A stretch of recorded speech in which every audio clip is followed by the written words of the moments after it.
Welcome to MP exam book. आज पढ़ेंगे मध्य प्रदेश पंचायती राज एवं ग्रामीण अर्थव्यवस्था का पार्ट 29। तो चलिए शुरू करते हैं।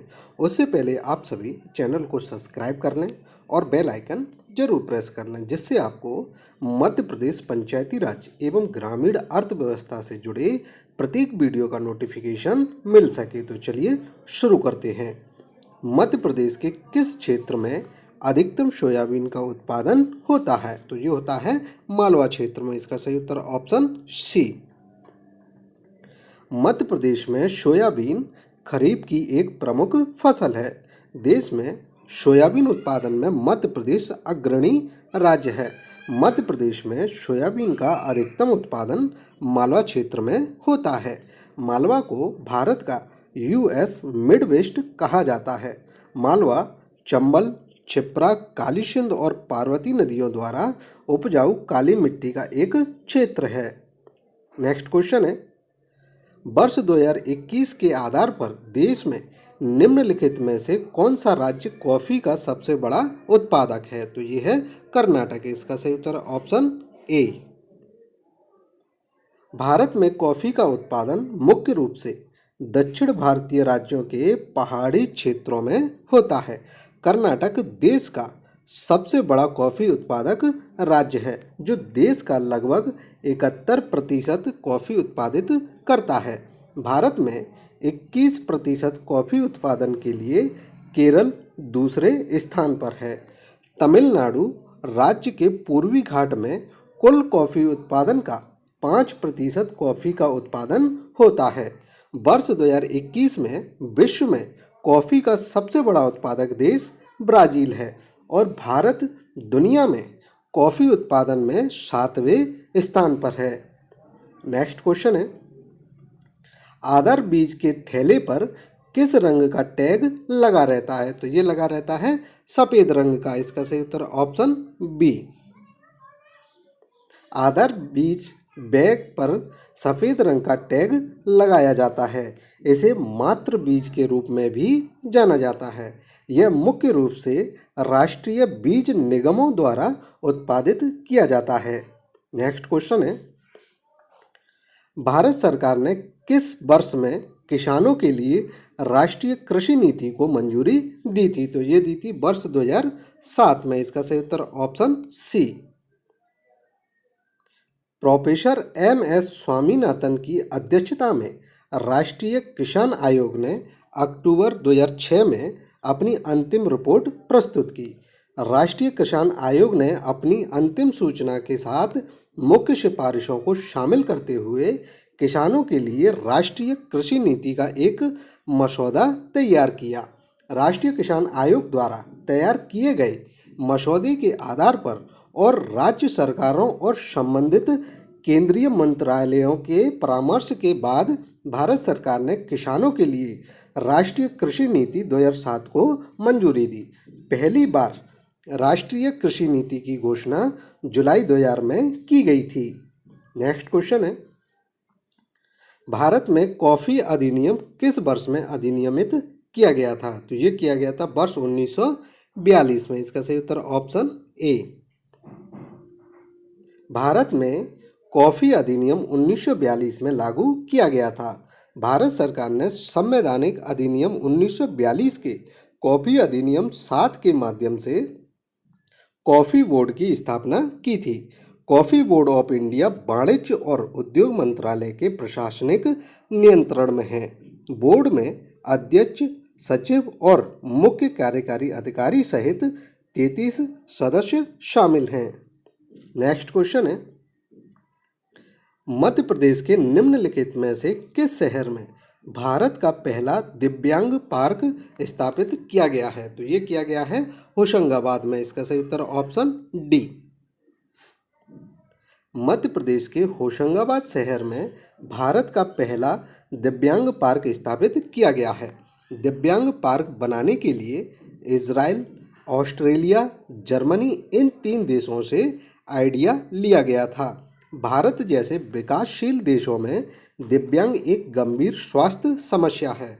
दिव्यांगों के खिलाफ सुरक्षा बढ़ाने के लिए संयुक्त राष्ट्र संघ द्वारा 3 दिसंबर को विश्व विकलांग दिवस के रूप में भारत की लगभग 2.2% आबादी किसी न किसी रूप से शारीरिक या मानसिक अक्षमता से पीड़ित है। नेक्स्ट क्वेश्चन है, आलू की निष्क्रियता भंग करने के लिए निम्न में से किस रसायन का उपयोग किया जाता है? तो ये किया जाता है थाओ यूरिया का। इसका सही उत्तर ऑप्शन सी। आलू की निष्क्रियता भंग करने के लिए Ga3, thiourea, ethylene, ethyl bromide और कार्बन डी सल्फाइड जैसे रसायन का उपयोग किया जाता है। थाओ यूरिया एक उत्प्रेरक अवरोधक है जो आलू के कंदों के अंकुरण और उपचार के कंदों की चोटों को ट्रिगर करता है।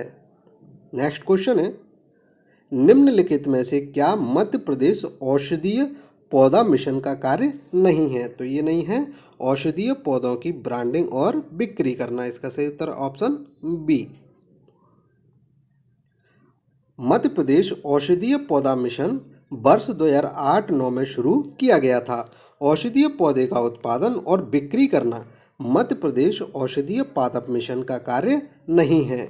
दवा उद्योग में इस्तेमाल होने वाली 50% जड़ी बूटियों के लिए मध्य प्रदेश प्राकृतिक आवास है।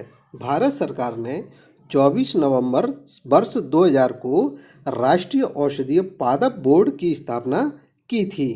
बोर्ड भारत सरकार के आयुष मंत्रालय में स्थित है। मध्य प्रदेश औषधीय पादप मिशन का कार्य औषधीय पौधों की खेती पर अनुदान प्रदान करना, औषधीय पौधों की नर्सरी की स्थापना और बढ़ते औषधीय पौधों के लिए कार्यशालाओं का आयोजन करना है। नेक्स्ट क्वेश्चन है, मध्य प्रदेश की मुख्यमंत्री ग्राम सड़क योजना का मुख्य उद्देश्य क्या है? तो इसका उद्देश्य है आदिवासियों को मुख्य धारा में लाना। इसका सही उत्तर ऑप्शन सी। मध्य प्रदेश की मुख्यमंत्री ग्राम सड़क योजना का मुख्य उद्देश्य आदिवासियों को मुख्य धारा में लाना है।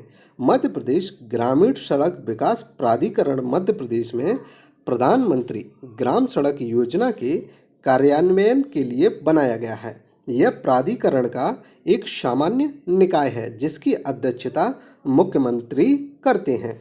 मुख्य सचिव की अध्यक्षता में अधिकार प्राप्त समिति परियोजना की प्रगति की निगरानी के लिए जिम्मेदार है। मुख्यमंत्री ग्राम सड़क योजना का लक्ष्य ऑल वेदर रोड के माध्यम से कनेक्टिविटी प्रदान करना है।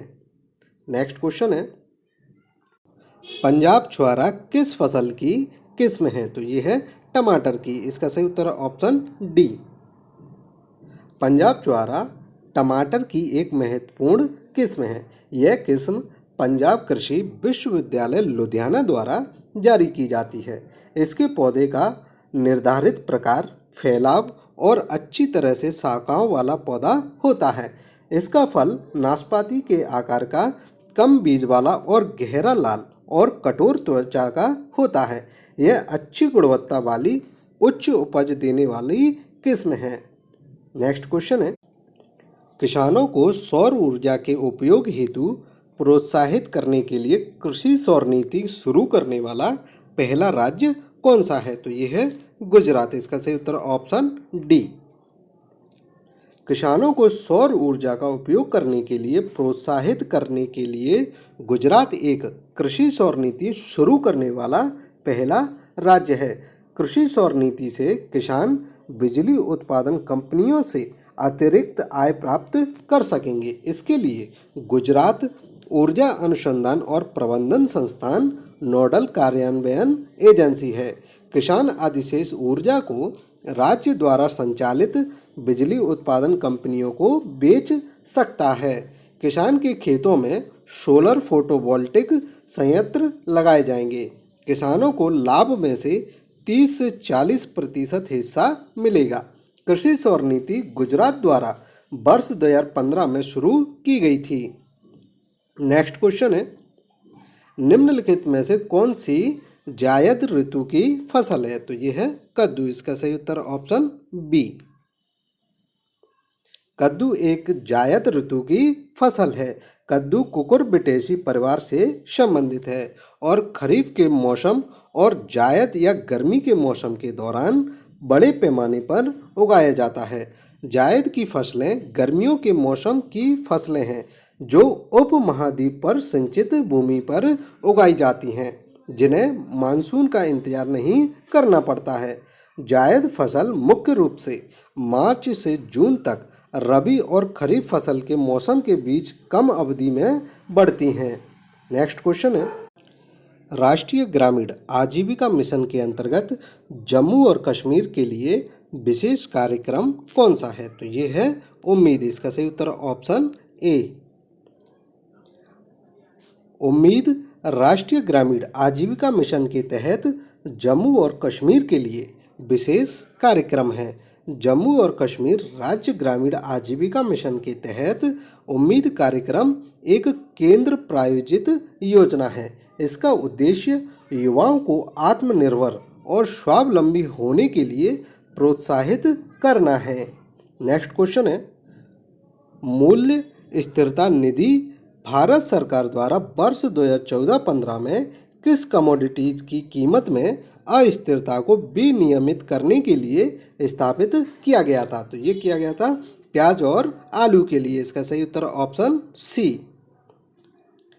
मूल्य स्थिरता निधि भारत सरकार द्वारा वर्ष 2014-15 में प्याज और आलू की कीमत में अस्थिरता को संयमित करने के लिए स्थापित की गई, जो किसानों के हित में एक पहल है।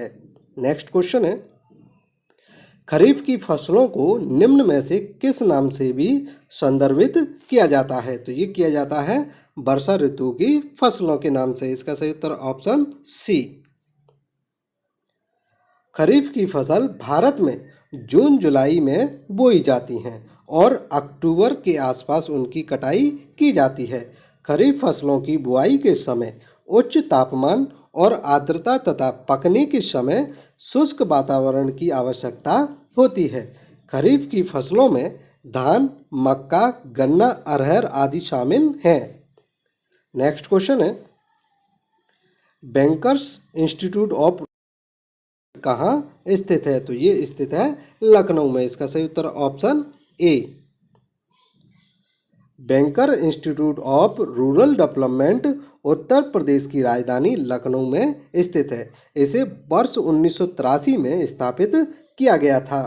नेक्स्ट क्वेश्चन है, प्रधानमंत्री ग्राम सड़क योजना का शुभारंभ वर्ष 2000 में किस प्रधानमंत्री द्वारा किया गया था? तो ये किया गया था तत्कालीन प्रधानमंत्री श्री अटल बिहारी वाजपेयी द्वारा। इसका सही उत्तर ऑप्शन डी।